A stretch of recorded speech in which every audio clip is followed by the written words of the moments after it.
Hey, what's going on? You know who it is. You know what it is. All right, you guys, pre-game. It appears that Tyson Fury's December fight date is canceled.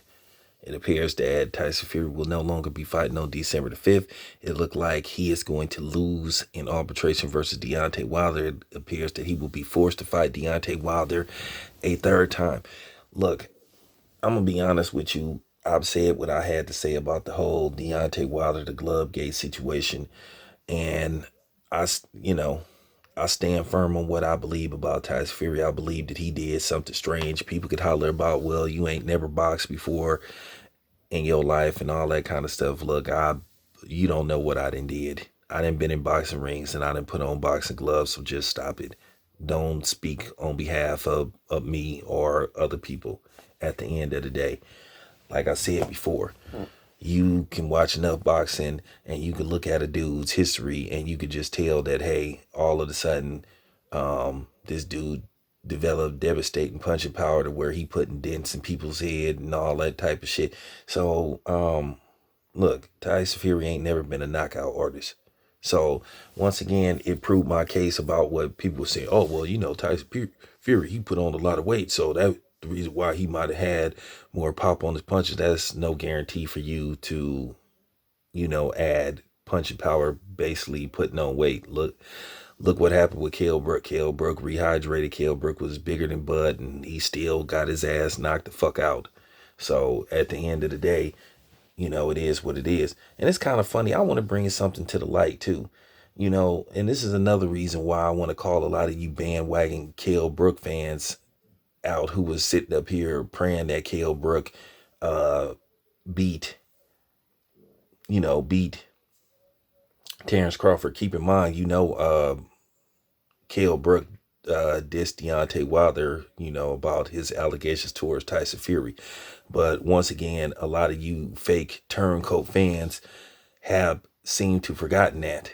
So you jumped on the bandwagon. So at the end of the day, like I said, a lot of y'all is fake. So I'm just keeping it 100. But you got something to say about Bud. I love doing this to y'all. But nevertheless, and I don't have nothing personal against Kell Brook, but I wasn't being no turncoat. I'm just keeping it 100. But yeah, I needed to put that on the side note. So, that's for all of the sudden Kell Brook bandwagon fence jumpers. So, yeah, take it however you want. Now, with that being said,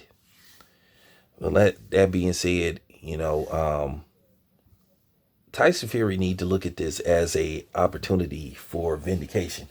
If he goes in there and he beats Deontay Wilder and a third time, and I mean, what more can you say? He just had Deontay Wilder's number. He need to look at it that way. But based off the way he's behaved, he's showing me that he got something to hide.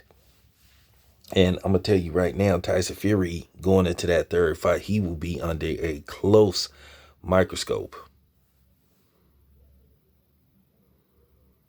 For real.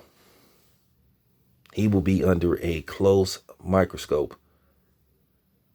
Now, depending on where they have this fight at, that remains to be seen. But Tyson Fury need to be watched like a hawk. I'm talking about his gloves need to be checked. His hand wraps need to be checked from the moment they get in I'm talking about the moment that they get in the locker room, that they get, placed in the trainer's hands to make sure that nothing happens.